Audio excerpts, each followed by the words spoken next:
2 minutos, por favor.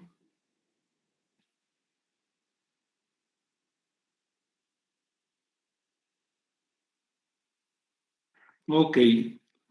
Muy buenas tardes. Día 23 de febrero vamos a proseguir con las clases, con la autorización de ustedes.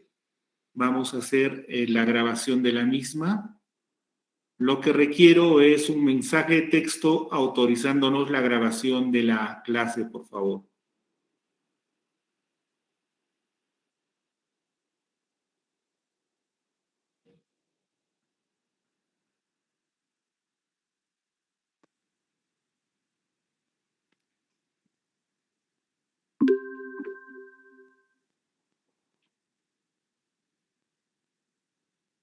Bueno, rogaría por favor al doctor Cristian Castillo comenzar con la exposición de la clase.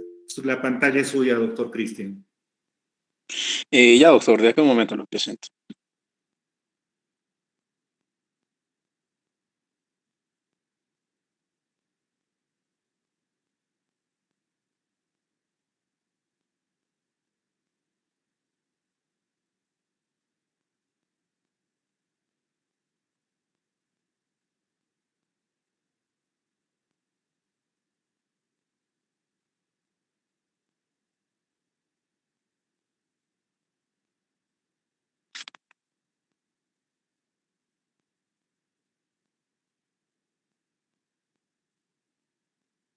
Ya, doctor, bueno, con relación a este tema de semiología de miembro superior, vamos a valorar bastantes acápites importantes, ¿no? Tal es el caso de la inspección, palpación, percusión, ¿no? De los diferentes componentes del miembro superior. Bueno, para empezar, vamos a dar inicio con la importancia, ¿no? De la inspección, en el cual vamos a valorar diferentes componentes como la simetría, las deformidades, atrofias musculares, un edema, ya sea simétrico en el paciente, así como su desarrollo muscular, la coloración del tono de piel, así como también podemos valorar lo que son el estado de las uñas, las manos, los pelos o la presencia de temblor. En cuanto a la percusión y auscultación, la percusión principalmente va a permitir al examinador evaluar los reflejos osteotendidosos, así como también va a permitir evaluar algunos puntos dolorosos, ¿no? Dentro de los reflejos osteotendidosos tenemos a los siguientes, como es el caso del reflejo bicipital, la cual va a investigar sobre la cara interna del codo a nivel del tendón del bíceps, en su inserción distal en el antebrazo o la flexura del codo, percutiendo sobre el dedo pulgar, colocando encima de dicha inserción, ¿no? Ahora, este reflejo va a poner en evidencia la raíz C5 y C6 del raquis cervical y produce la flexión del antebrazo sobre el brazo. También tenemos el reflejo tricipital, ¿no? Que va a buscar, que se busca dejando colgar el antebrazo y percutiendo el tendón del tríceps situado sobre el codo, ¿no? En el olecrano, y este reflejo va a poner en juego la raíz C6 y C7. También tenemos otros reflejos importantes, como el reflejo brachiorradial, que va a consistir en una percusión sobre la masa del músculo supinador largo o en su tendón, y se va a producir una ligera flexión del codo con supinación del antebrazo y una desviación radial. Ahora, este reflejo va a poner en evidencia la raíz C6. Reflejo cúbito pronador, como se ve en la imagen, ¿no? Con el miembro superior en igual posición a la señalada para el reflejo del supinador largo. El médico va a percutir, ¿no? Ligeramente sobre la apófisis esteroides del cúbito de forma tangencial de arriba hacia abajo, y la respuesta es la pronación. Y este reflejo casi siempre es débil y solo tiene un valor, y solo tiene un valor, ¿no? Es su abolición unilateral o cuando se hace muy evidente en los casos de hiperreflexia. También tenemos a lo que son los reflejos de los flexores de los dedos de la mano, el antebrazo en semiflexión y supinación con las últimas falanges de los dedos en ligera flexión, ¿no? El pulgar va a estar en extensión y puede procederse de dos formas, ya sea el examinador percutiendo en el sujeto, los tendones flexores en el canal carpiano o por encima. Y también, bueno, en cuanto a la auscultación, va a ser poco utilizado y va a tener un bajo valor semiológico, ¿no? Y se puede valorar, por ejemplo, el soplo normal o de las fístulas arteriovenosas y los cambios temporales que pueden producirse en así como la aparición de soplos anormales. Bueno, ahora en cuanto a la siguiente región, ¿no? De la extremidad superior, vamos a valorar lo que es el hombro. En cuanto al, vamos a ver en lo que son los huesos y articulaciones, como se ve en la imagen. Los huesos que conforman el hombro van a ser el húmero, escápula, clavícula y la parte del húmero más cercana al hombro se denomina cabeza humeral y va a formar parte lateral del hombro. También el techo del hombro, por su parte, va a estar formado por el acromio, y que es una prominencia del hueso de la escápula.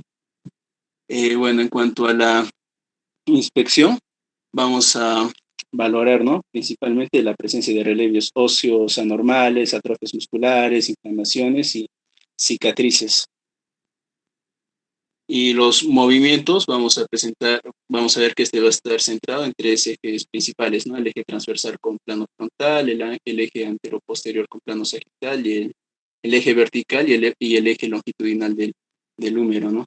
Ahora, en cuanto a bueno, también podemos valorar lo que es la palpación, en el cual se debe confirmar los datos de la inspección, palpando las estructuras anatómicas óseas y de las partes blandas que van a conformar el hombro. También valoramos lo que es esta movilidad, ¿no? Con estos arcos de movilidad, ¿no? Ya sea en abducción, flexión, extensión, rotación externa o interna.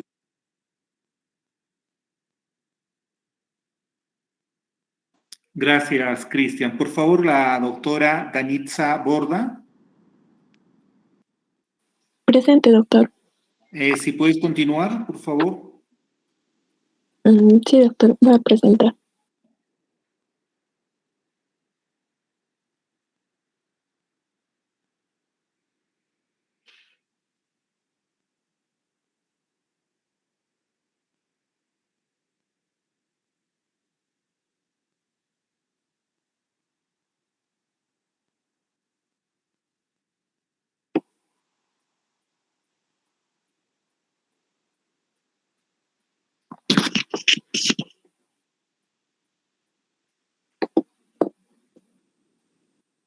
Doctor, voy a empezar desde el hombro o ya desde el codo.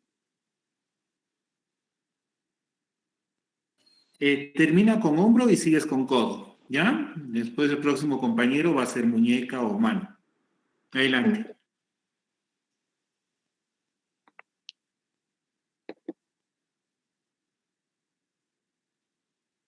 Ya.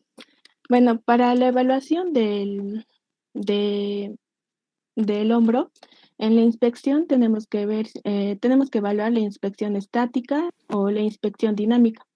La inspección estática la inspección estática nos permitirá analizar las características de la piel, el tejido subcutáneo, las masas musculares, estructuras óseas y estructura articular. También nos permite ver la coloración de la piel, es decir, la presencia de equimosis en algún segmento.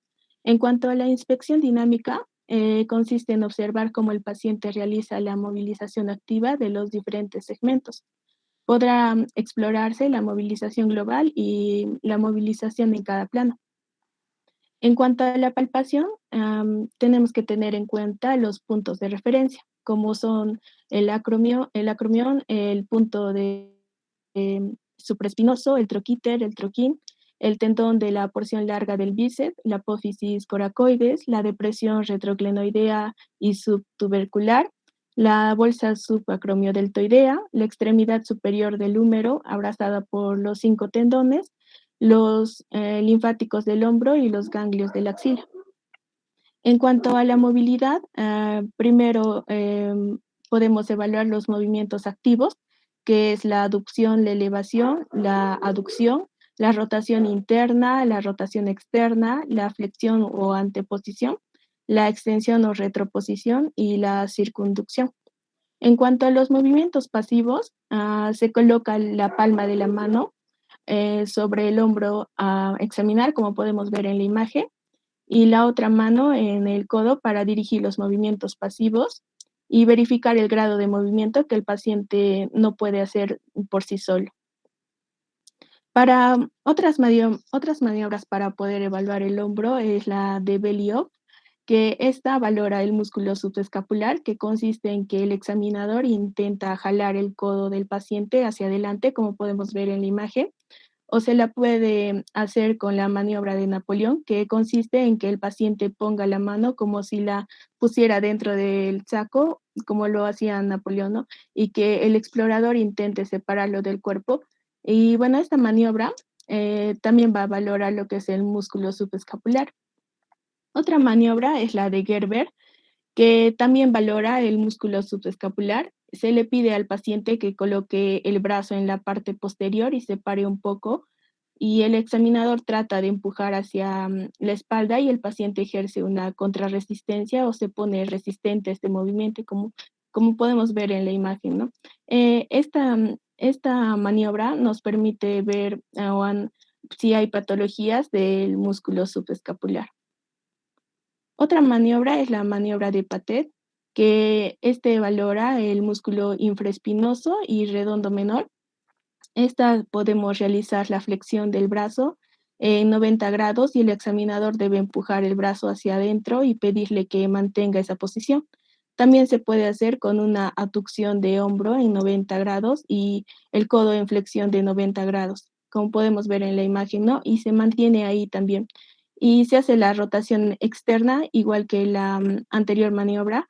La diferencia es que esta es hacia arriba y la otra era hacia abajo, ¿no? El dolor indica la patología del músculo infraespinoso. Otra maniobra es la maniobra de Speth, que esta es para ver si hay tendinitis del bíceps braquial. La única diferencia es que se modifica la posición del paciente. En esta, el paciente se encuentra en bipedestación y el hombro, como podemos ver en la imagen, en flexión de 90 grados con la palma hacia arriba y está listo para realizar esa maniobra. Bueno, el examinador en este caso hace una presión hacia abajo intentando bajarle el brazo al paciente y si le duele es positivo para una tendinitis del bíceps braquial. Otra maniobra es la prueba de aprehensión, que valora la articulación del hombro. El paciente está con el hombro en una posición de inestabilidad máxima y esta prueba de inestabilidad máxima se manifiesta cuando hay los extremos de la aducción y rotación externa y la prueba resultaría positiva si el paciente expresa dolor o aprehensión. Luego tenemos el test de Fulco, que el paciente, como podemos ver, está en decúbito dorsal y con la misma posición de la maniobra anterior, pero con el paciente en reposo se puede desencadenar unos movimientos externos y superiores para valorar la articulación del hombro. Bueno, en las patologías más frecuentes que podemos encontrar en el hombro está la fractura del cuello de húmero, la fractura de troquíter, la fractura de clavícula, la fractura del cuello de la escápula, la luxación escapulohumeral, la luxación acromioclavicular. Y también encontramos el síndrome del hombro doloroso, que es que puede implicar lo que es el tendón del supraespinoso, la bolsa subacromiodeltoidea, el tendón de la porción larga del bíceps. En cuanto al brazo, para recordar un poco de anatomía, el hueso que lo forma es el húmero. En su parte diafisaria es casi rectilíneo, algo torcido sobre su eje, irregularmente cilíndrico en su parte proximal y en su mitad distal afecta la forma de un prisma triangular. Los músculos que intervienen tienen una región anterior y una región posterior. Dentro de la región anterior, en un plano superficial, está el músculo bíceps con sus dos porciones, la corta y la larga, y un plano profundo, el coracobraquial por arriba y el braquial anterior por abajo. En cuanto a la región posterior, es el músculo tríceps braquial. En cuanto al paquete vasculonervioso, tiene un recorrido longitudinal por el lado antero interno y se encuentra el nervio radial rodeado al húmero en forma de espiral profundo, siguiendo el canal de torsión del tercio medio del hueso. En cuanto a la inspección, la posición del brazo depende de la articulación del hombro y de los músculos que la movilizan. Y tenemos que ver si hay alteraciones de los ejes clínicos, deformaciones o variaciones del tamaño, también ver si hay alteraciones de la piel o alteraciones musculares. En cuanto a la palpación, podemos ver la temperatura ver si hay cambios en la temperatura, palpación del contorno en toda la extensión en busca de dolor, edema, infiltración o fluctuación, ver si hay alguna movilidad anormal y ante la posibilidad de una lesión nerviosa se puede examinar siempre los nervios periféricos. En cuanto a las patologías más frecuentes, podemos encontrar la fractura de diáfisis del húmero. El paciente mayormente tiene dolor, movilidad anormal, crujido y suele estar lesionado el nervio radial.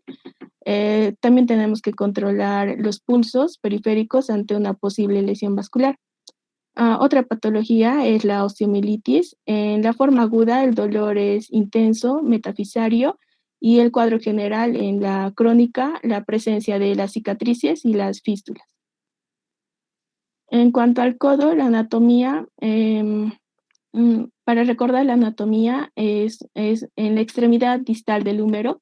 Bueno, va a estar formado por la extremidad distal del húmero, que está formado por la paleta humeral y en cuyo borde inferior se hallan las superficies articulares, la tróclea y el cóndilo por fuera, y presenta dos fositas, la supratroclear y la oleocraniana.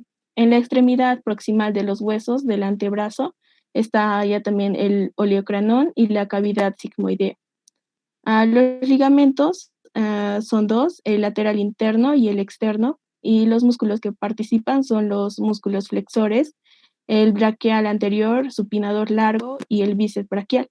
En la extensión del codo se debe más que todo al tríceps braquial, y en los músculos supinadores encontramos al supinador corto y al bíceps braquial, y en los pronadores se encuentra el pronador cuadrado y el pronador redondo. En cuanto a las articulaciones, participa el cúbito humeral, el radio humeral y la radiocubital superior. Y en cuanto a la inervación, está dada por el nervio radial, que discurre por el surco bicipital externo, el nervio mediano y su irrigación está dada por la arteria humeral, discurriendo por el surco parabicipital interno. En cuanto al examen clínico, en el codo, el paciente tiene que estar en una posición anatómica y se evalúa los ejes longitudinales del brazo y del antebrazo. También se evalúa lo que es el cúbito valgo. Es un ángulo lateral a nivel del codo que es conocido como el ángulo de carga o es conocido como el ángulo de carga. Y también tenemos el cúbito en varo, que ya también es la disminución o la deformidad de inculata del ángulo de carga.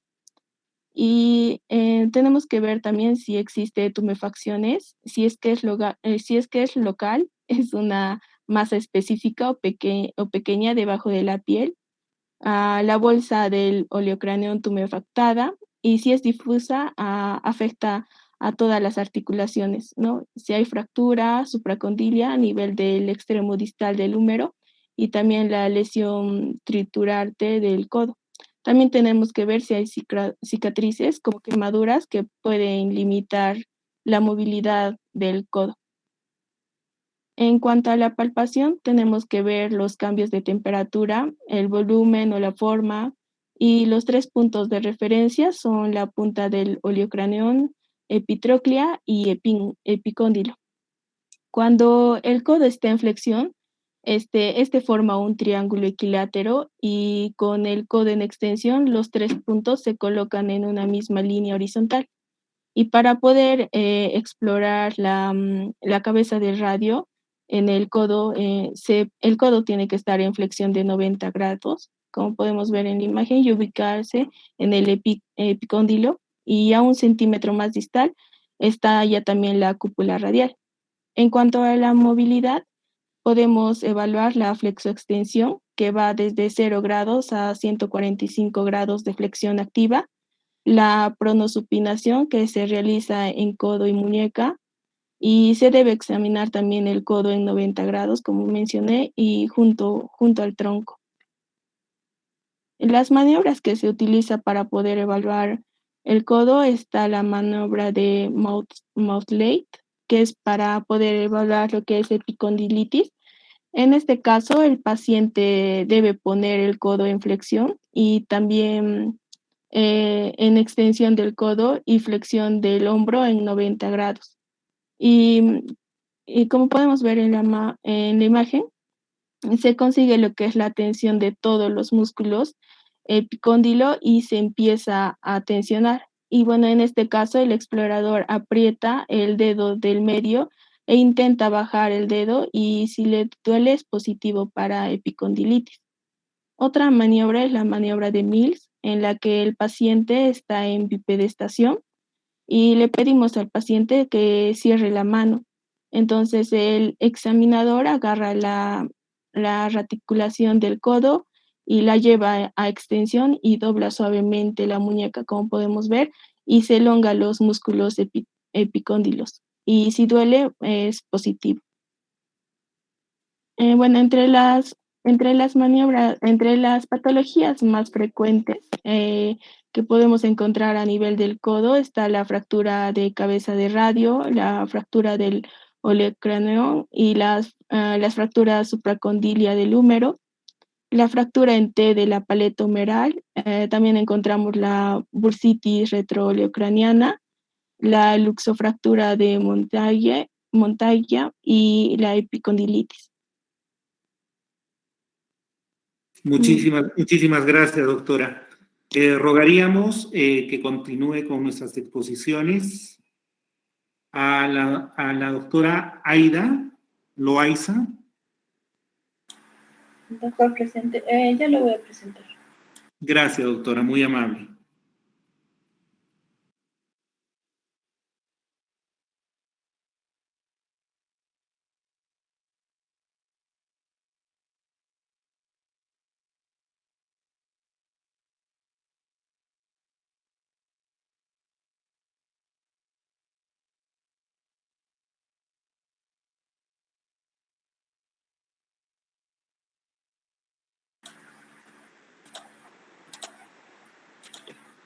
Ya, continuando, voy a hablar sobre la semiología de la muñeca y mano. Ante todo decir, bueno, que la mano es totalmente cumple todas las actividades del miembro superior. Para esta función óptima, básicamente va a requerir 3 elementos, tanto la integridad, el equilibrio y la coordinación. Es importante hacer la anamnesis, ya que nos debe registrar los datos tanto de la edad, la ocupación, los tratamientos previos y las enfermedades generales que nuestro paciente podría haber presentado. También en cuanto al examen físico, se realiza de 2 tipos, tanto en reposo y funcional. En cuanto a lo que es a la inspección, podemos detectar alteraciones de los tegumentos, como es la piel, y también de la fascia palmar. Así es que también debemos buscar las alteraciones anatómicas normal, sus relieves. Entre estas podemos ver como una tenosinovitis dorsal que puede manifestarse por una tumoración, también alteraciones morfológicas como son las de las artritis reumatoides, también puede presentar nódulos, deformidades en los dedos y es muy importante también inspeccionar la parte de los cambios de coloración en la piel, en los dedos, que nos pueda sugerir patologías. Cuando exploramos la movilidad, el rango de movimiento, lo que básicamente podemos ver en la muñeca son los movimientos de flexoextensión, la inclinación radial y cubital. El primero de esto, el flexoextensión, la inclinación radial, son movimientos en la muñeca normal y representan hasta un 70% de la movilidad de la muñeca, y en cuanto a la inclinación cubital, este es en un 30%. En cuanto a los dedos, se mide desde 0 grados, que corresponde a la expresión completa, y la extensión aumenta en hiperextensión y se expresa en grados negativos. En cuanto a lo que es el pulgar, los movimientos a explorar son el flexo-extensión, la abducción y aducción, y la oposición y la reposición. La articulación trapecio-metacarpiana o en silla de montar permite los movimientos en los planos del espacio. Sufre grandes presiones al recibir toda la carga del pulgar y toda la fuerza de la pinza digital, y esto se va a comparar con los movimientos antero-posteriores a derecha o izquierda que ejecuta, ¿no?, un jinete sobre la montura. Lo que tenemos también es que a la palpación podemos realizar el test de Palén, y que es la flexión de la muñeca. Estas se colocan ambas muñecas en flexión palmar completa por gravedad. Y también tenemos el test de Allen, que consiste en la obliteración de las arterias radial y cubital al que examinamos a nivel de la cara palmar de la muñeca mediante la presión ejercida por los dedos del examinador. También tenemos que para las lesiones traumáticas de los nervios periféricos se puede revisar, ¿no?, durante nuestro examen semiológico, donde podemos observar alteraciones motoras, alteraciones sensitivas y alteraciones simpáticas. Eso sería todo, doctor.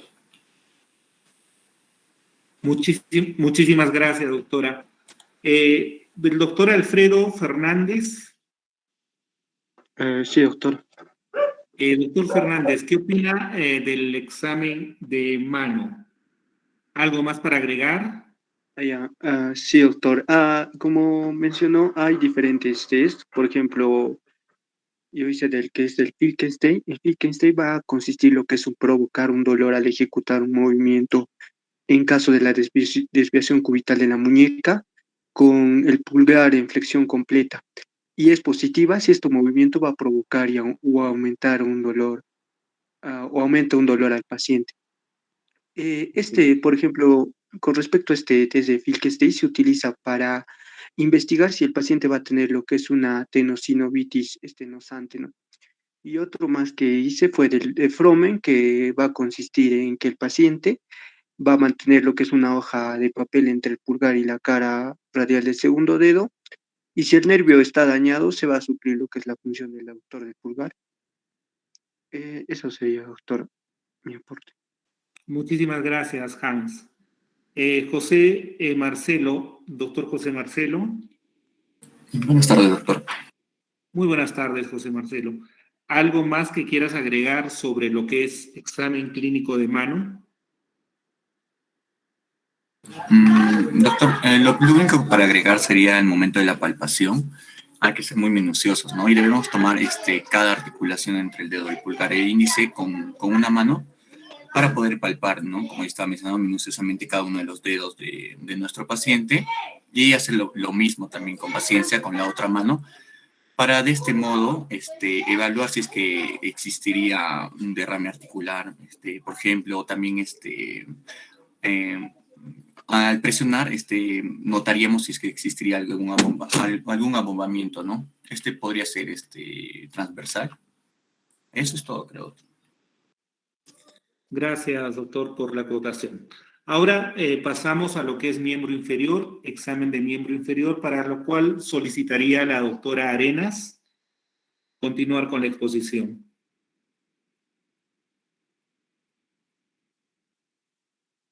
¿Está presente la doctora Karina Arenas? Doctor, buenas tardes. A mí me tocó de miembro superior. ¿Perdón? A mí me tocó, se debido al tema por apellidos, y yo soy Arenas y me tocó el miembro superior. Ok. ¿A quién le toca miembro inferior? Doctor, son desde el número 25 hasta el número 50. Podría empezar, por ejemplo, el 26. Ya, Juan Diego, solo, bueno, por esta vez está bien por la extensión del tema, no hay problema. Pero para la próxima vez le rogaría, por favor, que todos lean todito el tema, porque técnicamente no solo les va a llegar lesiones del miembro superior a un grupo y al otro miembro inferior, ¿ya? En esta oportunidad está bien por la extensión y la aridez del tema, que es, bueno, un tantito monótona y aburrida, ¿no? Entonces, Juan Diego, tú, por favor, determina a quién le tocaría. Los que están exceptuados de la exposición son los del grupo que están haciendo la práctica, ¿ya? Entonces, Entiendo. Juan Diego, tú dime a quién le toca. Si no, doctor, podría ser el último de la compañera Suta, que es la número 50. Ya, perfecto. Adelante, doctora, por favor. Sí, doctor, ahorita lo proyecto.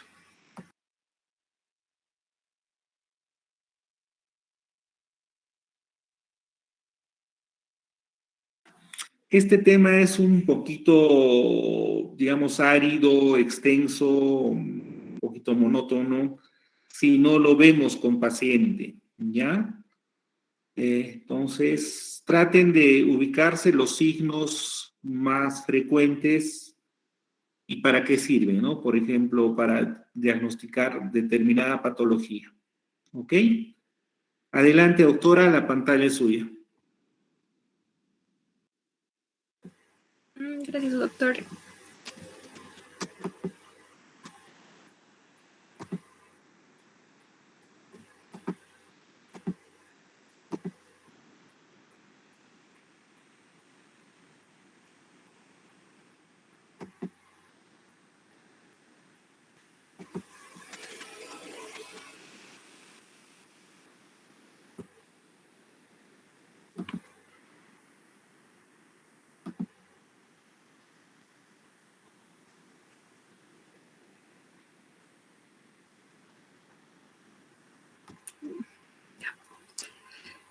Bueno, comenzando, hay que tener algunas consideraciones generales.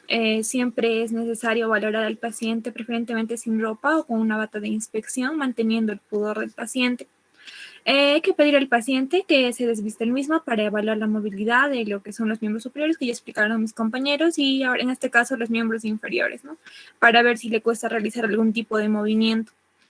La valoración va a realizarse dependiendo del caso, puede ser de cúbito dorsal o de cúbito ventral, en sedestación o en bipedestación. El ambiente tiene que ser adecuado y mantener todas las medidas de bioseguridad, ¿no? En cuanto a la semiología general, en la inspección, tenemos que observar cómo llega el paciente, si éste llega acompañado, llega solo, si camina por sus propios medios, si utiliza algún tipo de ortesis que le ayude a movilizarse, o si utiliza algún bastón o muleta, ¿no? En cuanto a la actitud del paciente, vamos a ver que existen dos tipos de actitud. Puede ser una actitud no estructurada, en la que podemos subdividirla también en una actitud postural, donde los pacientes, por ejemplo, llegan jorobados, pero que se pueden corregir. En cuanto a la compensada, va a haber pacientes que claudican o que cojean a causa de que tienen un miembro más largo que el otro, y si compensamos el paciente puede caminar normalmente. Y también tenemos lo que vendría a ser las antiálgicas, que adoptan al paciente por un tipo de dolor como el cojear, por disminuir la carga o por ende el dolor de la otra extremidad también, ¿no? En cuanto a la actitud estructurada, va a haber personas con un defecto mecánico como una escoliosis, una hiperlordosis o acortamientos excesivos de los miembros inferiores. En cuanto a, tenemos que considerar también lo que son los ejes, en este caso ejes mecánicos y los ejes anatómicos, ¿no? El eje mecánico va a ser el punto que va desde la parte más proximal de lo que es la cabeza del fémur a la parte medial del tobillo. Mientras que el eje anatómico se va a tomar la parte media del fémur con la parte media de la diáfisis de la tibia, y se va a formar un ángulo llamado lo que es el valgo fisiológico de la rodilla. Este valgo se va a posicionar entre 5 y 7 grados y algunas veces va a estar aumentado en lo que son las mujeres. Cuando encontramos un ángulo por debajo de 5, la rodilla se va a denominar lo que es un genubaro, y por encima de 7 se va a denominar lo que es un genuvalgo, ¿no? En el caso de los pacientes que tengan genubaro, van a tener las piernas abiertas, y en los pacientes que tengan un genuvalgo van a chocar las rodillas mayormente. Bueno, seguiríamos con lo que es la forma y el tamaño, ¿no? En este caso vamos a empezar con una valoración comparativa para detectar diferencias de tamaño, grosor o acortamientos o alargamientos en los miembros inferiores.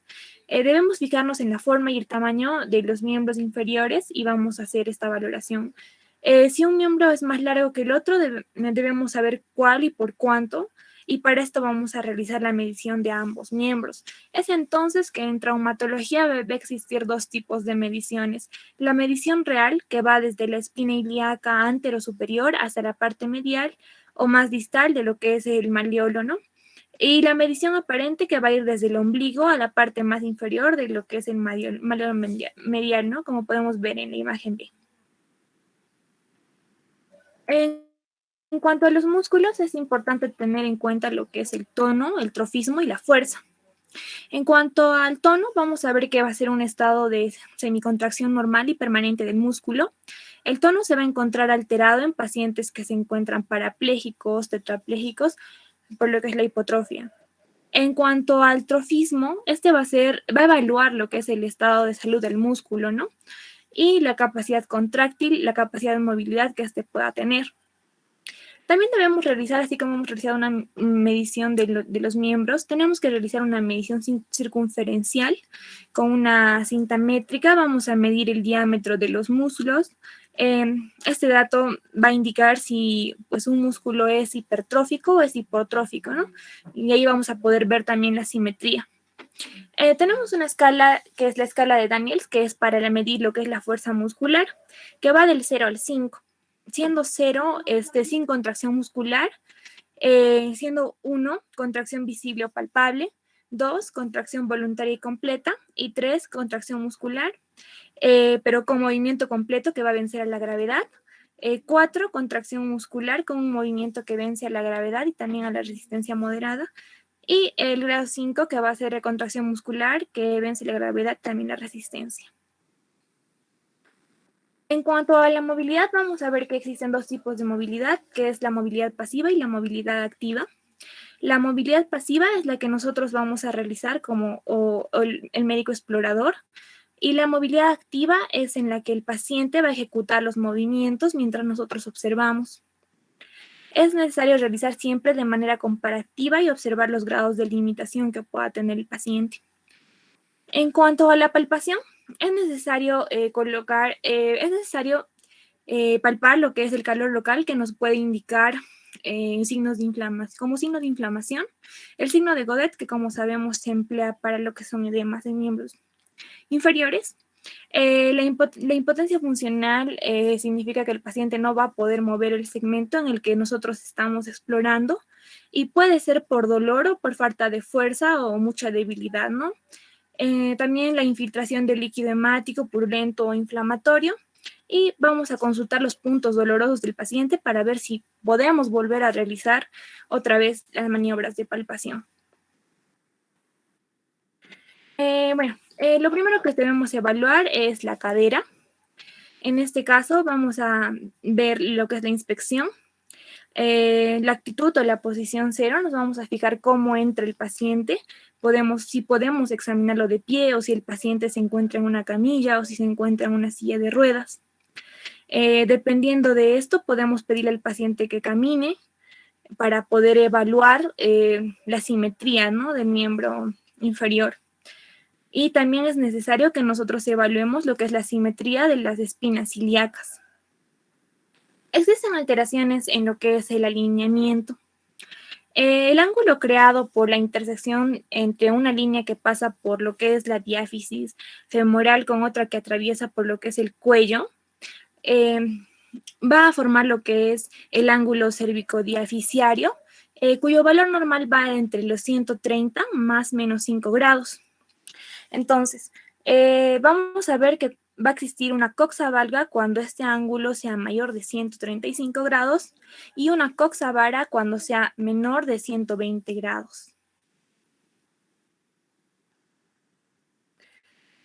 Cuando está por encima de lo que son los 135 grados, como dijimos, va a ser una coxa valga, y cuando esto produce en lo que son las rodillas, se va a producir el genu varo.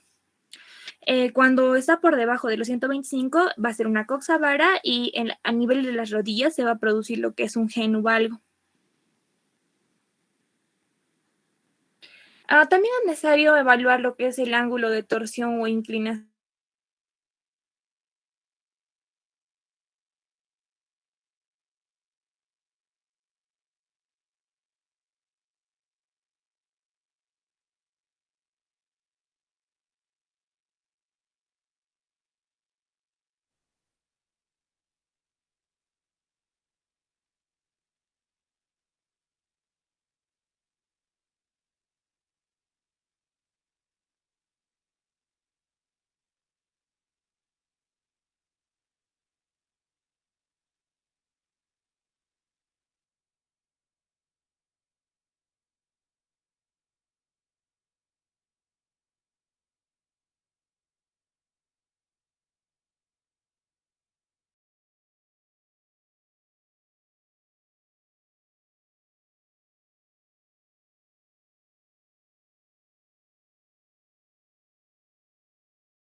que existe una patología de cadera, ¿no? Que esta podría ser por un traumatismo, una luxación, una subluxación o una secuela de la displasia de cadera. Otro es el triángulo de Bryant, que se forma un triángulo equilátero donde se va a comparar ambas semipelvis y ver qué tan simétrico es, ¿no? Estas líneas, así como el triángulo de Bryant, hoy en día han quedado ya en desuso debido a la implementación de lo que son los estudios por imágenes como las radiografías.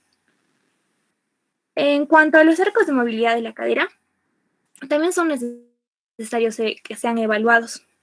Vamos a ver que existen una flexión con la rodilla extendida que puede llegar hasta los 90 grados, una flexión con la rodilla flexionada que llega hasta los 120 grados, una hiperextensión de la rodilla extendida que puede llegar hasta los 30 grados. También tenemos lo que son los movimientos de rotación interna y rotación externa. En la rotación interna se puede llegar hasta los 40 grados, mientras que en la rotación externa hasta los 45 grados.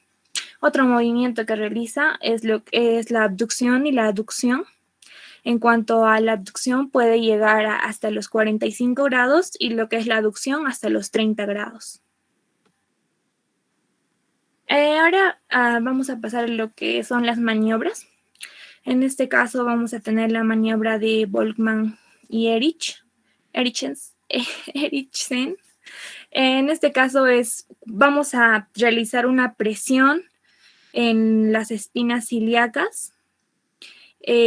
Cuando realizamos la maniobra de Volkmann va a ser hacia afuera y cuando realizamos la maniobra de Erichsen va a ser hacia adentro. Entonces, la maniobra de Volkmann va a ser positiva si el paciente se va a quejar de dolor en la parte posterior, ya que se activa en lo que son las articulaciones sacroiliacas posteriores. Mientras que la de Erichsen va a ser positiva si el paciente refiere dolor en la parte posterior, en lo que vendría a ser una sacroileitis o a nivel del pubis. Luego tenemos lo que es la maniobra de Faberé. En este caso, se estabiliza la cadera haciendo presión y le pedimos al paciente que haga una forma de 4, ¿no? Con la pierna. Realizamos presión a nivel de la rodilla examinada y si el paciente refiere dolor, podríamos tener alteraciones sacroiliacas. Luego tenemos la maniobra de Trendelenburg. En este caso le vamos a... Perdón, doctora Daniela, muchísimas gracias. Sí, doctor. Por favor, doctor, ¿a quién, para que continúe con la exposición, a quién determina? Juan Diego.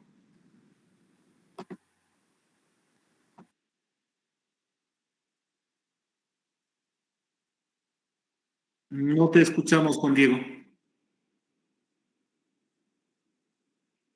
Perdón, doctor, ahora sí me escucha. Ahora te escuchamos. Creo que estabas hablando por tu otro canal. Ajá, ujú. Ya, Doctor, ¿a quién continúa con la exposición, Juan Diego? mi compañero Tunki puede continuar. Adelante, doctor, por favor.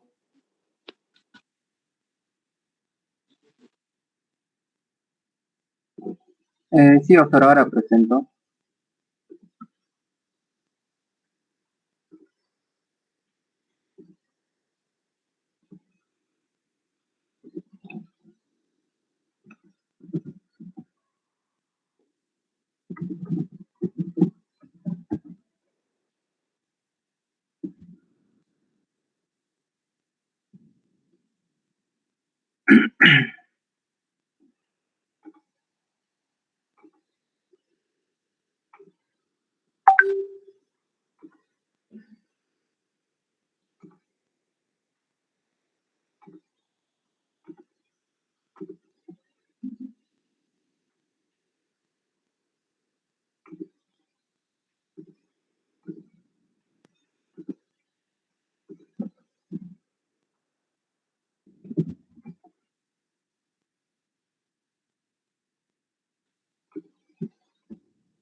¿Se puede ver, por favor? Sí, sí se ve. Adelante, por favor.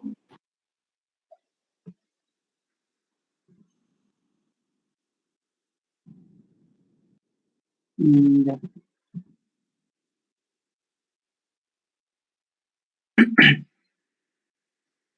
Bueno, solo para empezar sobre las estructuras óseas aquí.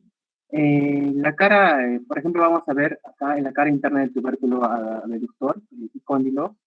Vamos a ver el epicóndilo interno del fémur y el cóndilo interno de la tibia. Vamos a ver también que en la cara externa del epicóndilo externo del fémur, vamos a encontrar el cóndilo externo de la tibia y la cabeza del peroné. En la cara anterior de la rótula vamos a ver que sobre la cara articular anterior del fémur encontramos el cóndilo dentro del tendón del cuádriceps. Solo para ubicarnos en las estructuras óseas. Por ejemplo, en la rodilla vamos a ver grupos musculares en los que vamos a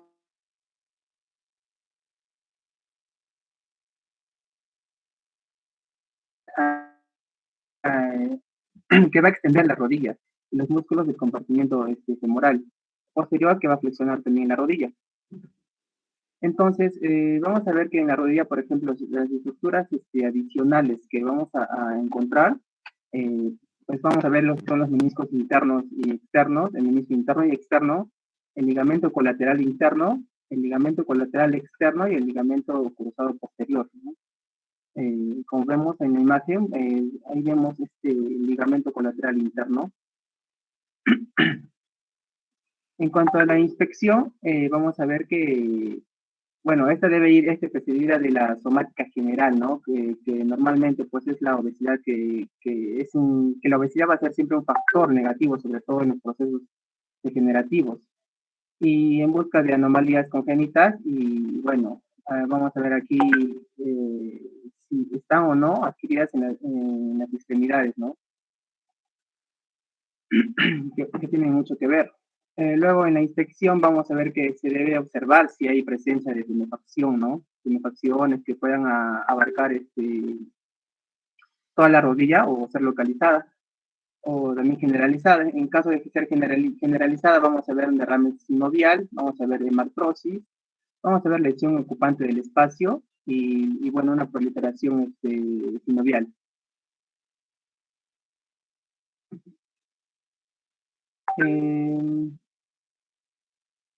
En la inspección vamos a ver, por ejemplo, delante de la rótula, vamos a ver que, por ejemplo, una bursitis prerrotuliana, traumática, séptica, gotosa, reumatoide. Vamos a ver que va a estar localizada, ¿no? Localizada entre la bolsa situada entre la rótula y la piel supradyacente. Y a ver, no cambien diapositivas.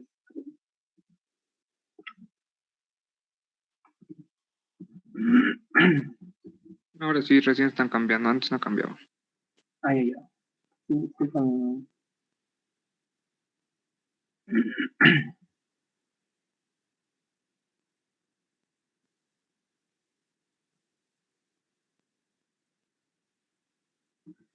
Bueno, sí, ¿no? Entonces, después de lo que comentó mi compañera de las caderas, mencioné sobre lo que es las estructuras óseas.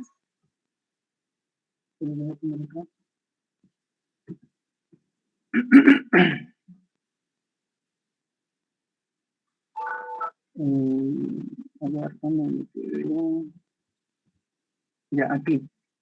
Me quedé aquí en la inspección. Entonces, seguimos con la inspección, ¿no? Sí, doctor. Sí, Ya, adelante, por favor. Sí, entonces vemos en la inspección, por ejemplo, que debajo de la rótula vamos a encontrar también bursitis infrarrotuliana, de igual, ya que en el anterior, por ejemplo, delante de la rótula va a ser con menor frecuencia, ¿no?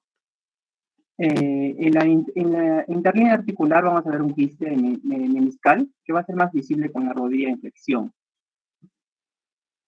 Siguiendo con la inspección, por ejemplo, vamos a ver una tumefacción localizada, que bueno, vamos a ver una tuberosidad tibial, por ejemplo, que se va a encontrar en la enfermedad de Osgood, evolución parcial del tubérculo con necrosis, que esto va a ser, ¿no? Avascular de fragmento arrancado. En la región anteromedial de la epífisis tibial, vamos a ver, por ejemplo, una bursitis anterina que suele asociarse con la tendinitis, ¿no? Del ligamento colateral medial. Y en la región poplitea podemos encontrar lo que es el quiste de Baker. Es una bursitis de la bolsa serosa común del semimembranoso y el gemelo externo. Ahora, en cuanto a palpación, por ejemplo, esto nos va a orientar bastante lo que es sobre el estado de la piel, ¿no? Vamos a ver, vamos a sentir, ¿no? Que va a ser normal, caliente, hipersensible, edematosa. Vamos a percibir lo que es la tonicidad del músculo, ¿no? Del cuádriceps, por ejemplo. Exactamente donde vemos en la imagen, ¿no? La presencia de ganglios, por ejemplo, en la región poplitea, ¿no? En los ilíacos externos y retrocrurales. Por ejemplo, aquí vamos a poder hacer una maniobra del choque o tecla rotuliana. Esto va a consistir en que con la región de la palma de la mano izquierda vamos a comprimir el fondo del saco subcuadricipital y con la palma de la mano derecha, haciendo presión sobre el tercio superior de la pierna, se asciende hasta llegar a la rodilla. Entonces, también, por ejemplo, vamos a ver que se va a elevar lo que es el índice derecho y lo que vamos a ver, ¿no? Y se procura deprimir la rótula, ¿no? La presión del dedo hace descender la rótula, lo cual choca con los cóndilos femorales y vuelve al punto inicial, lo que se hace, ¿no? Ahora, siguiendo, bueno, con la rótula, ¿no? Por ejemplo, podemos ver podemos observar crepitantes para comprobar la mano. La mano se coloca plana sobre la cara anterior de la rodilla, mientras esta se extiende y se flexiona pasivamente. Hay otra maniobra, por ejemplo, del bostezo articular, que esto pues se intenta, ¿no? Lo que es angular de manera forzada el miembro inferior a nivel de la rodilla. Y tenemos el bostezo interno, que pues se va a realizar con una mano que va a sostener el muslo en su cara externa, inmovilizándolo mientras la otra toma la pierna e intenta llevarla hacia afuera. Esto se va a observar se observa la apertura de la interlínea, que indica pues una ruptura del ligamento lateral interno, ¿no? Bien, entonces, para explorar lo que es el bostezo externo, ya también es externo, el anterior era interno, por ruptura del ligamento lateral externo, que bueno, va a ser menos común. Se coloca una mano en la cara interna del muslo y la otra intenta llevar la pierna hacia adentro. Hay otra prueba en la palpación, lo que es la prueba de cajón anterior, que pues esto consiste en flexionar la rodilla a 80 grados y pues se debe asegurar que no haya desplazamiento del pie durante la maniobra.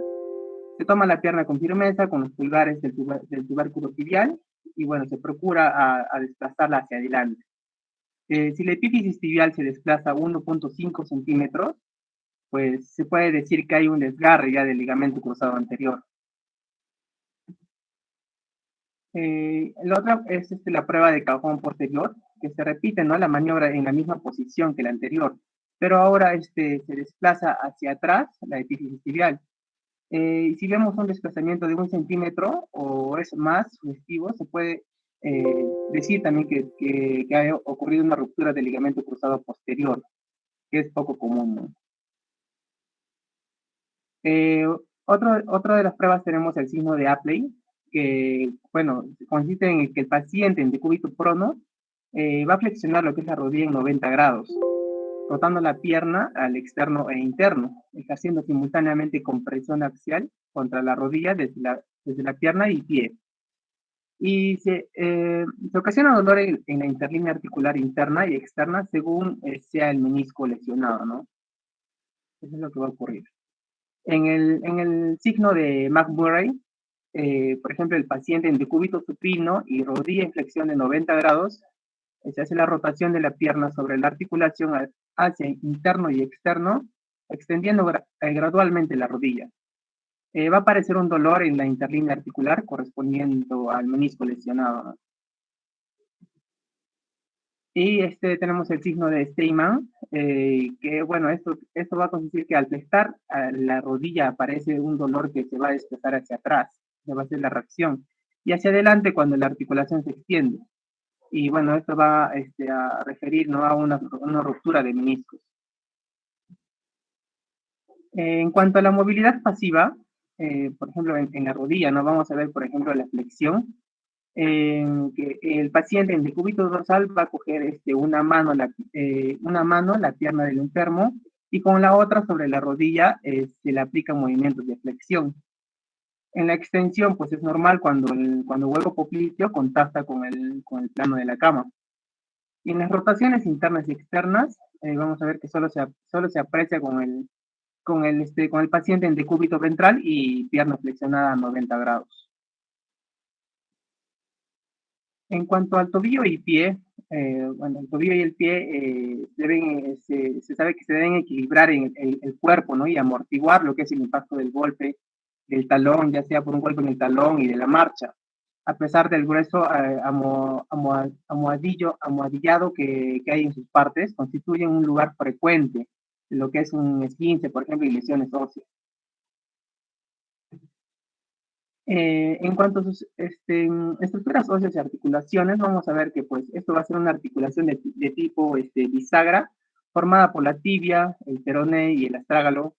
Vamos a ver que la tibia y el peroné van a actuar estabilizando lo que es la articulación y abrazando el astrágalo a modo de copa invertida.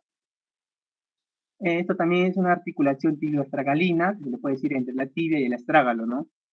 Y es una subastragalina también conocida como astrágalo calcáneo. Bueno, en cuanto a sus estructuras óseas y articulaciones, vamos a ver, por ejemplo, que las principales del tobillo van a ser lo que es el malleolo interno, o la prominencia ósea, ¿no?, en el extremo distal de la tibia. Vamos a ver también el malleolo externo, que se va a encontrar en el extremo distal del peroné, va a estar alojado bajo del astrágalo, ¿no?, y sobresaliendo por detrás del calcáneo. En el tobillo, los siguientes, por ejemplo, vamos a ver los siguientes grupos musculares y accesorios, en el cual estos van a participar en lo que es el movimiento del tobillo, ¿no?, que va a estar limitado a la dorsiflexión y la flexión plantar. Vamos a ver que, por ejemplo, los dorsiflexores van a ser, por ejemplo, el músculo tibial anterior y los extensores de los dedos, que se sitúan sobre todo en la cara o dorso del tobillo. La flexión plantar es proporcionada por los músculos gastrocnemios y el tibial posterior y los flexores de los dedos, ¿no? Todos estos músculos. En cuanto a la inspección en el tobillo, vamos a ver que, por ejemplo, con el enfermo en bipedestación, se pueden observar las anomalías de conformación de esta articulación, ¿no? Por ejemplo, la tumefacción es la manifestación más común del origen. Vamos a ver que según el origen óseo, articular, ya sea ligamentoso, tendinoso, subcutáneo, ¿no? En cuanto a la palpación, pues vamos a ver que es el complemento, ¿no?, de la inspección para así precisar la localización y tamaño de la tumefacción, de una tumefacción y su consistencia, ¿no?, ya sea tensa o fluctuante, en el caso de que exista, ¿no?, una de estas. Y bueno, vemos en cuanto a la palpación, pues hay una prueba, lo que es la prueba de Thomson, que esto pues no es más que la ruptura, para poder evaluar la ruptura del tendón de Aquiles, ¿no? Esto va a consistir en que el paciente de rodillas sobre la camilla, con los pies fuera de esta, se comprime a mano llena la pantorrilla y se observa que en el lado sano se produce pues, la flexión plantar del pie, mientras que en el pie del lado afectado no va a existir esa flexión, ¿no? Y en cuanto a la movilidad, vamos a ver que normalmente solo es posible el movimiento de flexión dorsal y flexión plantar o extensión pues, de un rango de 75 a 145 grados respectivamente. Y si son posibles los movimientos de lateralidad, es que pues va a existir una rotura, ¿no?, de algunos de los ligamentos laterales. En cuanto al pie, vamos a ver las estructuras óseas y articulaciones, ¿no? Como vemos en la imagen, ¿no?, todas las estructuras óseas. Para las articulaciones, por ejemplo, vamos a ver las interfalángicas distales, luego las proximales y las articulaciones metatarsofalángicas, ¿no? Entonces, si hacemos una línea imaginaria, el arco longitudinal va a recorre lo que es el pie desde el calcáneo, ¿no?, hasta los metatarsianos y dedos del antepié, pasando por los huesos tarsianos del medio pie, ¿no? Y en cuanto a los grupos musculares y accesorios de lo que es el pie, vamos a ver, por ejemplo, internamente el ligamento del deltoides desde la cara inferior del malleolo interno hasta el estrágalo y los huesos proximales del tarso. Externamente vamos a ver tres ligamentos que son menos robustos, ¿no? El ligamento astrágalo-peroneo anterior, el ligamento calcáneo-peroneo y el ligamento astrágalo-peroneo posterior. En cuanto a la inspección, vamos a ver que, por ejemplo, iniciamos, ¿no?, la inspección del pie con el paciente en bipedestación, con los pies descalzos y sobre un plano duro. Observando por detrás, veremos la situación del eje de la pierna y del talón. Se dice que existe un pie egipcio cuando el primer dedo es el más prominente. Vemos que, por ejemplo, el pie griego, cuando el dedo es el primer dedo es el más corto que el segundo. Y bueno, el segundo, ¿no?, se nota que es más grande. Y en cuanto al pie cuadrado, es el que tiene igual longitud de 2 o 3 o 4 de los primeros dedos. En cuanto a la palpación, vamos a ver que eso nos va a ayudar bastante lo que es detectar pequeñas tumefacciones y puntos o zonas dolorosas a la presión. Mediante la palpación vamos a conocer lo que es la temperatura del pie, ¿no?, el pulso de las arterias pie y tibial posterior, ¿no?, conocido. En cuanto a su movilidad, vamos a ver que, por ejemplo, esto nos va a servir para la valoración de la movilidad del pie. El paciente debe estar sentado con los pies colgantes.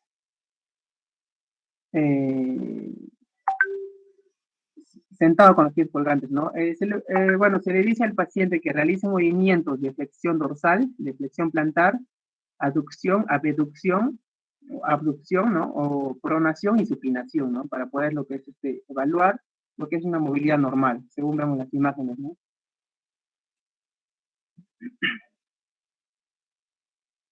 Bueno,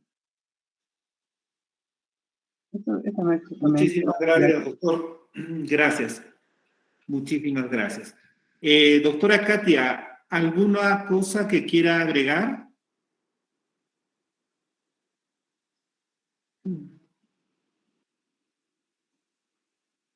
Doctora Katia Presente, Roxana, doctor.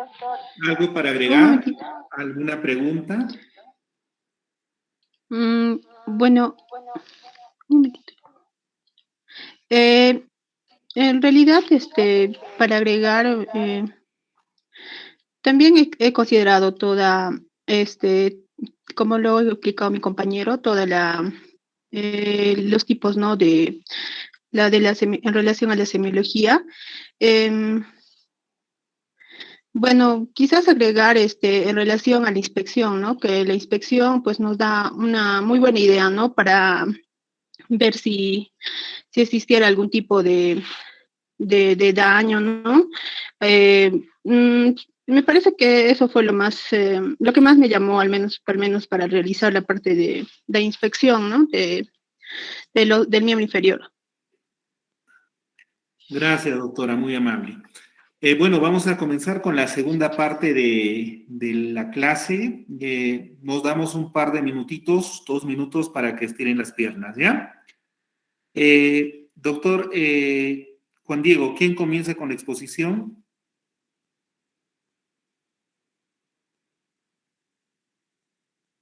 Juan Diego.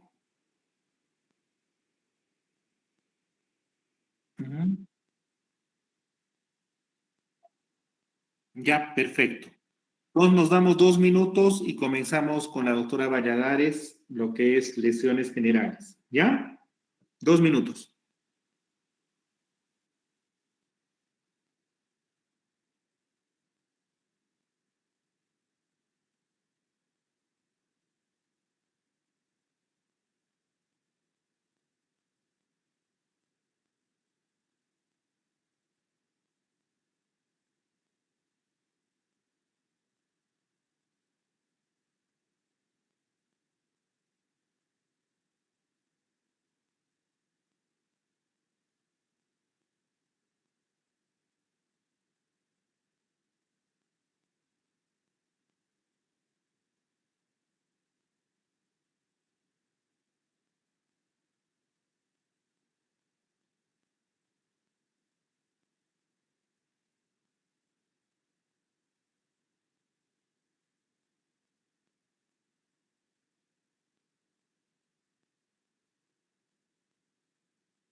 Ok, doctores, ya creo que hemos estirado un poquito las piernas y comenzamos. Adelante, doctora, en el momento que desee.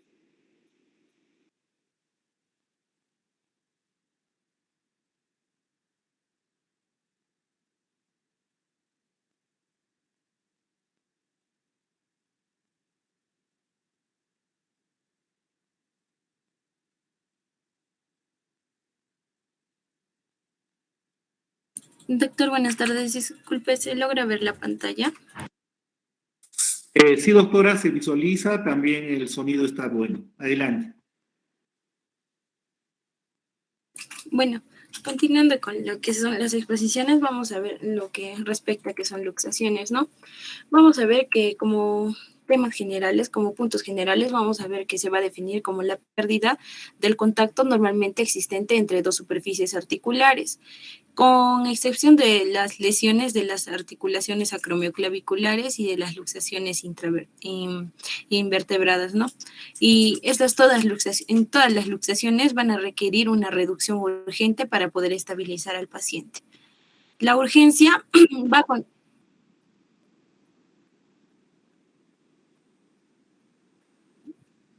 Perdón, está presentando... A ver...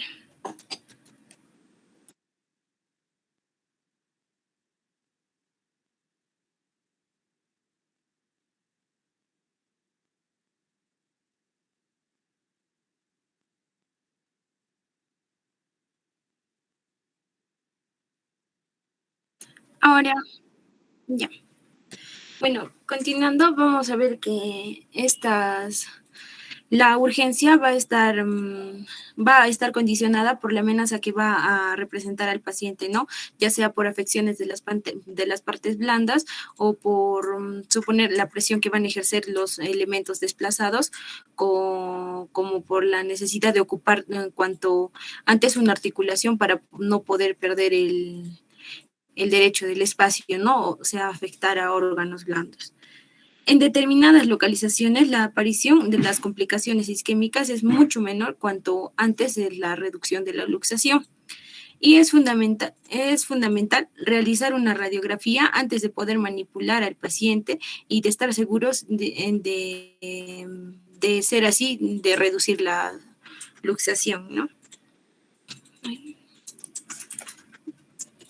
Ya. En las lesiones de la articulación acromioclavicular, vamos a ver que va a estar básicamente por la estabilidad de la cintura escapular.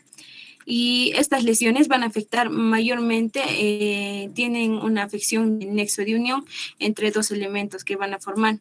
La clavícula va a estar unida a la escápula a través de dos de los relieves óseos, ya sea el acromión o el coracoides, ¿no? Y el acromión es la articulación la articulación acromioclavicular que va a representar los ligamentos acromioclaviculares que van a dar prácticamente la estabilidad horizontal a la clavícula. Y esta lesión si va a haber una lesión completa, va a permitir el desplazamiento completo del extremo distal de la clavícula en sentido anteroposterior, ¿no? Ya que los ligamentos jalan hacia la parte anterior. Y los coracoides, vamos a ver que los ligamentos acromioclaviculares, los ligamentos, coracoclaviculares y conoides, y también van a estar asociados al trapezoide, que van a anclar la cara inferior del extremo distal de la clavícula a la coracoides, que básicamente esto se va a encargar de la estabilidad vertical de la clavícula, y su lesión completa va a permitir a la escápula que descienda y arrastre por todo el paso la extremidad superior, ¿no? Ya.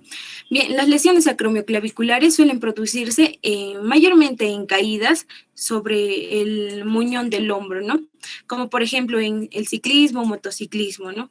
Como implica un descenso brusco de la escápula con respecto a la clavícula. Y los primeros ligamentos van a estar sometidos a una tensión con los acromioclaviculares, que son los acromioclaviculares, y estos van a estar asociados mayormente a accidentes con poca con bajo impacto de energía, ¿no? Y las lesiones concomitantes de los ligamentos acromioclaviculares y coracoclaviculares van a ser, a diferencia de los anteriores, que van a ser accidentes con mayor impacto de energía. El grado de desplazamiento, vamos a ver que mediante las radiografías, va la anteroposterior de ambas acromioclaviculares con peso colgado de las muñecas. Y la estabilidad vertical es importante para la normal morfología y la función de la cintura escapular. Cabe resaltar que las lesiones de los ligamentos coracoclaviculares es que pueden cambiar la presentación clínica y el tratamiento, y así para la posible estabilización. Bien, hay dos grandes tipos de lesiones acromioclaviculares. Ya son los ligamentos coracoclaviculares íntegros, que van a tener una lesión de los ligamentos acromioclaviculares, que pueden ser tanto parcial como total, que pueden ser un paciente que va a referir dolor local y radiológicamente el desplazamiento vertical en que es muy poco o casi nulo, ¿no? Y se trata de forma conservadora con el cabestrillo o hielo o algún analgésico, ¿no? Como pueden ver en la parte inferior del grado 1 se va a ver una leve disformidad, por así decirlo, porque es un grado 1 que va a ser un esguince acromioclavicular que va a estar conservado. Del grado 2, que también está conservado, pero ya es un poco más notorio, a diferencia que del grado 3, que también es conservador, pero va a necesitar una cirugía en caso ya sea de trabajo estético o deporte, ¿no? Y estas van a tener mayor anormalidad, se va a ver mayor deformidad, ¿no?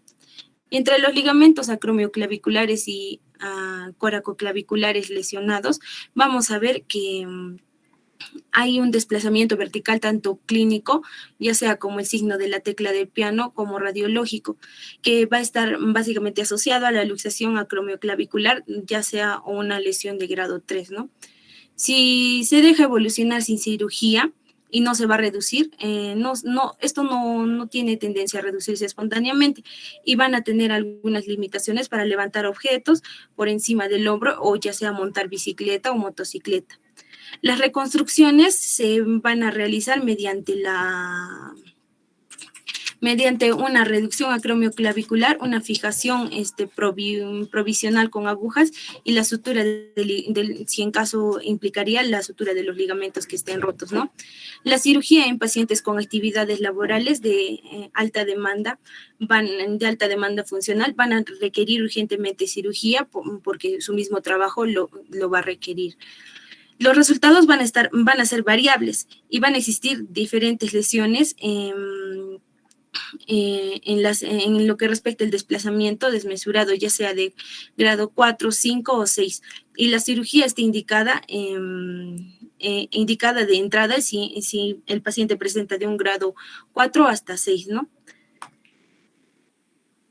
Bien, en los ligamentos coracoclaviculares vamos a ver que entre los ligamentos, entre las lesiones íntegras y las lesiones, por así decirlo, como pueden ver, en las lesiones íntegras vamos a ver el esguince acromioclavicular y en la luxación acromioclavicular como una lesión como tal. Entre los grados vamos a tener entre el 1 y 2, y el 1 va a estar... Perdón, doctora Alejandra, disculpe que le interrumpa. ¿Saben qué? Esta parte de generalidades es exclusivamente dar generalidades, que es una luxación, que es un esguince. Los temas estos ya tenemos clases programadas, entonces no hay problema que lo hayan preparado y ya los tienen listo. Ahora es exclusivamente definiciones, ¿ya? Entonces, Alexandra, te rogaría que regreses a definiciones. Repetimos esta parte, por favor.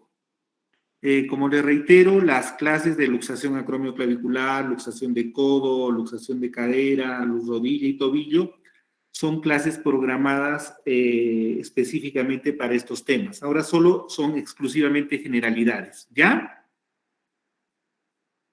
Adelante, Alejandra.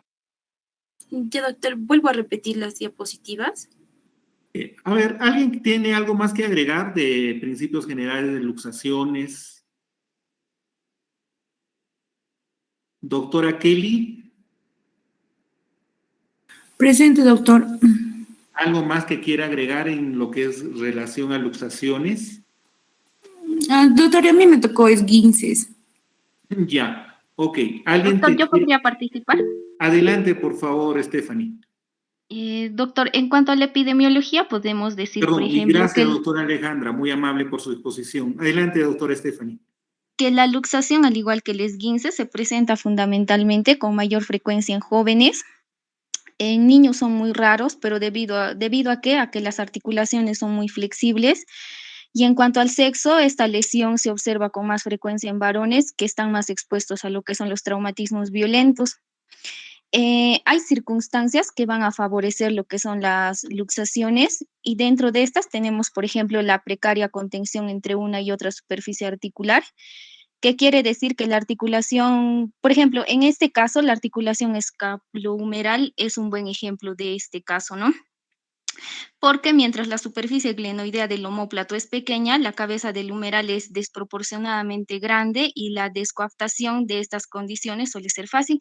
También tenemos como otra circunstancia la laxitud cápsulo-ligamentosa, que es aquí se evidencia la facilidad con que una articulación se luxa cuando la cápsula y los ligamentos son laxos, permitiendo así un amplio rango de movilidad.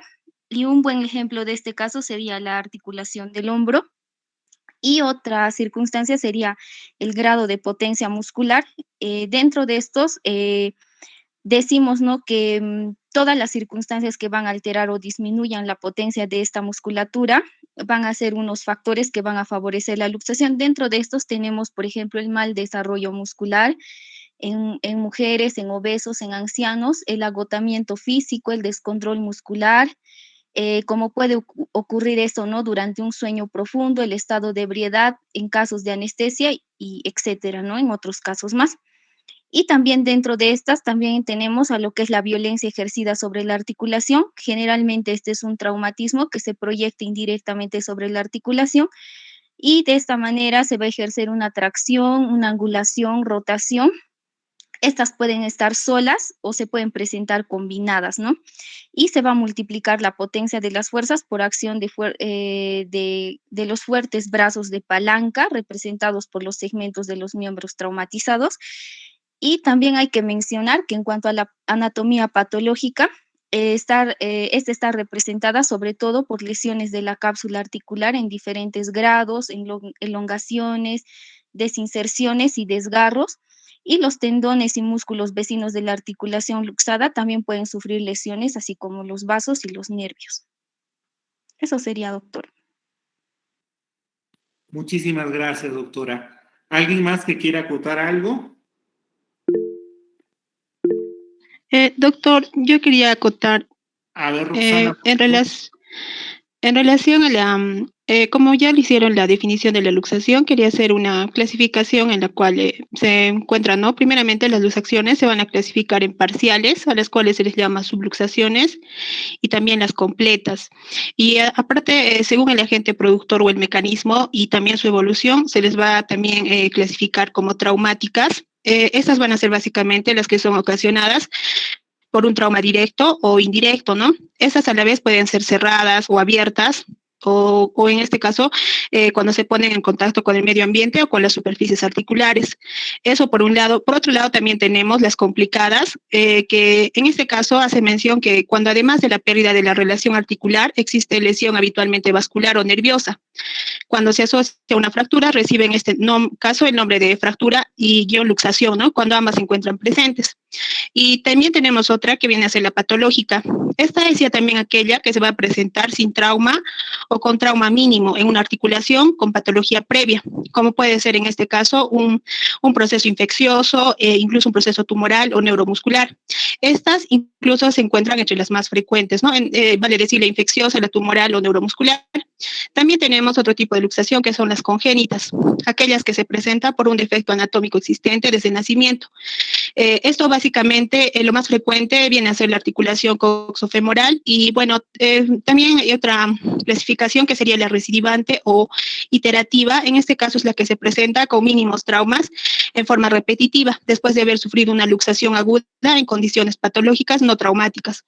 Cuando la reproduce el paciente por su propio deseo, ¿no? Reciben en este caso, ¿no? Como su nombre lo indica, sería una de manera voluntaria, ¿no? Eso quería acotar, doctor, en relación a la clasificación. Muy amable, doctora. ¿Alguien levantó la mano, alguien me parece? Sí, doctor, yo. Adelante, Bueno, Brenda. tiene para aportar. Vamos a ver que dentro de las luxaciones, la más común en caso de los niños va a ser el codo posterior, donde, o sea, el cúbito se va a ir para atrás, y en el caso de los adultos va a ser en el hombro anterior, donde la cabeza del húmero se va a ir hacia adelante. También dentro de las características, como hemos visto, estas van a ser lesiones intraarticulares que van a generar deformación, por el cual su principal complicación va a ser la lesión neurovascular, o sea que las luxaciones pueden dañar ya sea algún nervio o algún vaso sanguíneo, pero sobre todo algún nervio. Y bueno, también se ha visto que a la larga las luxaciones, sobre todo por el tratamiento, pueden generar rigidez. Eso sería todo, doctor. Gracias, doctora. Entonces continuamos con la exposición. ¿Quién quiere seguir?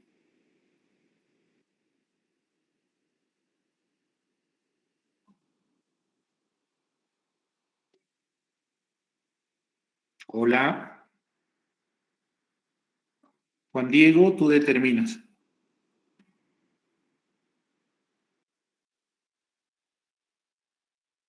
Ya podemos pasar esguince si deseas.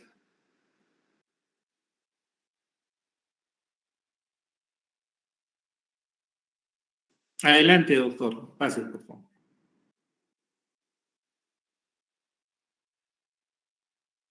Adelante, doctor Juan Diego. Pase de nomás las diapositivas.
Gracias, Juan Diego. ¿Quién desea continuar con la exposición?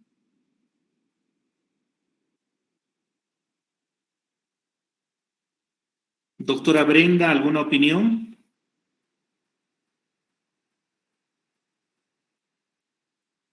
No, doctora. Sí. ¿Alguien más que quiera aportar algo?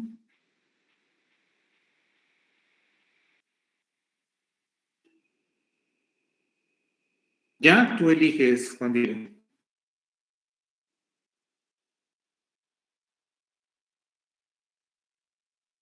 Ok, a ver, por favor, mi tocayo, adelante. Presente, doctor, un momentito, por favor.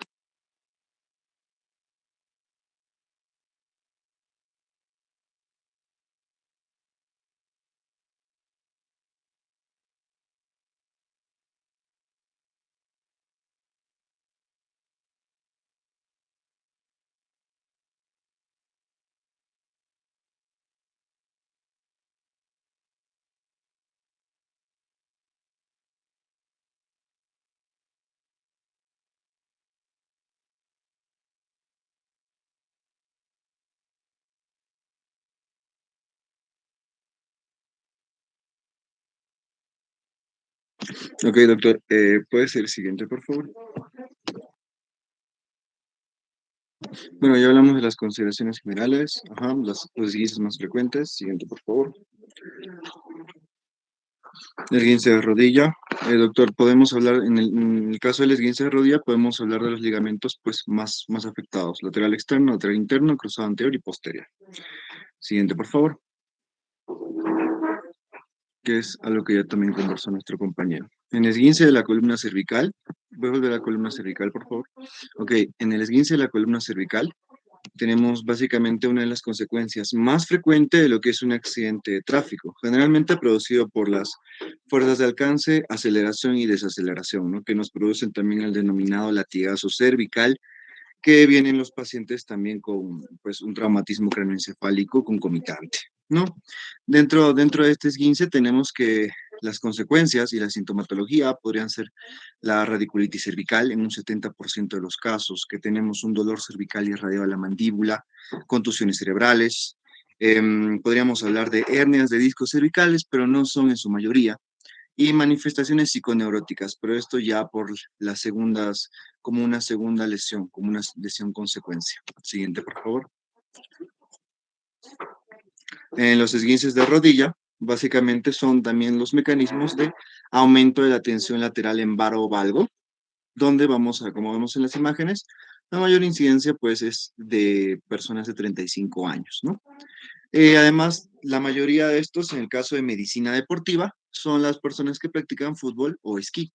Y también se debe mucho a traumatismos. Siguiente, por favor.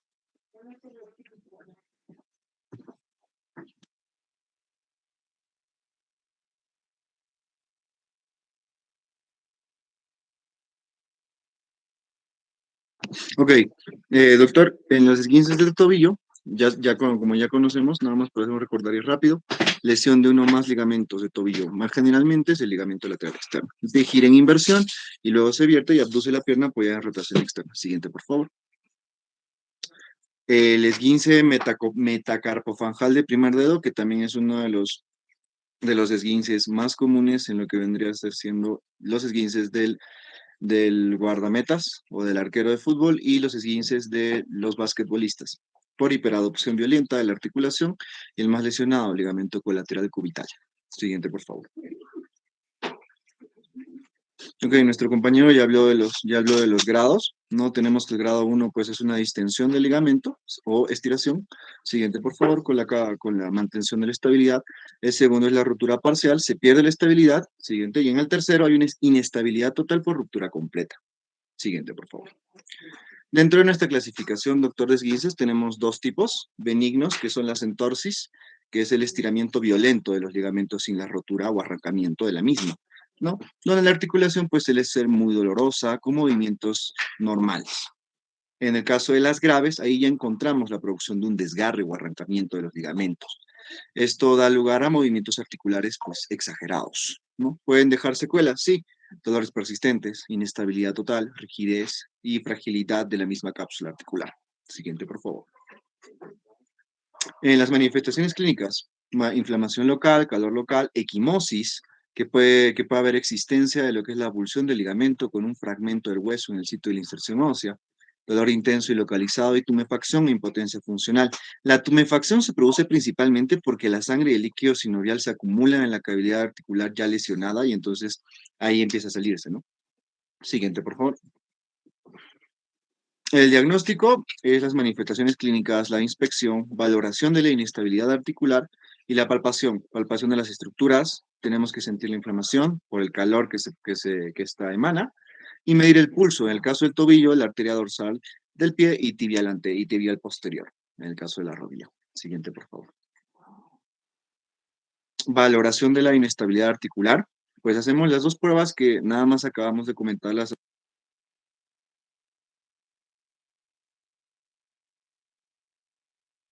La prueba de cajón, que nos demuestra la afección del ligamento peroneo-astragalino anterior, y que también se usa mucho en las lesiones deportivas, y la prueba de Lachman, ¿no? Que ya comentaron nuestros compañeros, indicativa de la lesión de ligamentos cruzados, donde nuestro paciente está en decúbito supino, se flexiona la rodilla a menos de 30 grados. Siguiente, por favor. Las pruebas diagnósticas tenemos 4. Las radiografías para poder ver fracturas o arrancamientos óseos, las ecos para poder evaluar las cápsulas articulares, las ortografías para ver por dónde se escapan los líquidos y las TACs, nada más para ver esto, más que nada fragmentos óseos por las lesiones. Siguiente, por favor. En los tratamientos tenemos 2 tipos de tratamientos. El primero es el inmediato, el que se hace en el momento, hielo, vendajes, elevación de la articulación y reposo. Pero ya para el definitivo, ya cuando nosotros, gracias a la clasificación grado 1, grado 2, grado 3 de la Asociación Americana de Medicina del Deporte, vamos a tener que en el grado 1, vamos a darle al paciente antiinflamatorios, hielo, inmovilización. Recordemos que es un estiramiento sí brusco, pero sin rotura. El grado 2 ya es con inmovilización con yeso. Recuerden, es una rotura parcial ligamentosa, no con pérdida de la inestabilidad. Entonces, yeso hasta 6 semanas. El grado 3 ya es una ruptura total del ligamento con consecuencia de infiltración de líquido sinovial y sangre, ¿no? Y con una pérdida, pues, no definitiva, sino pérdida total de lo que vendría a ser siendo la inestabilidad, estabilidad, ¿no? Siguiente, por favor. Y eso sería todo de mi parte, doctor. Muchas gracias. Muy amable, doctor. Gracias por la exposición. Doctores, muchísimas gracias por la exposición. Conociendo que este tema es un poco, bueno, los 2 temas un poco áridos y generales, y bueno, el tiempo que hemos empleado ha sido muy extenso. Gracias por la comprensión y la reprogramación de la clase anterior. Ahora vamos a tener la exposición para la programación para la siguiente semana. Emergencias traumatológicas la vamos a dejar para el final, para que tengan primero un concepto claro de todas las exposiciones, de todos los temas, para que sean de mejor manejo. Entonces vamos a ver lo que es consolidación ósea, fases y clases de consolidación ósea. La temática va a seguir continuando siendo aula inversa. ¿Ok? Si hay preguntas, dudas, por favor. Dime, Juan Diego. Exacto. Y lo que es emergencias traumatológicas la vamos a dejar al final. ¿Para qué? Una vez que tengan un concepto claro de lo que son fracturas en general, de muñeca, brazo, antebrazo, vamos a ver ya manejo de emergencias para que les sea más fácil y que entren con mayor dominio del tema. Listo, cuídense, que tengan un bonito fin de semana. La lista no te olvides, Juan Diego, por favor.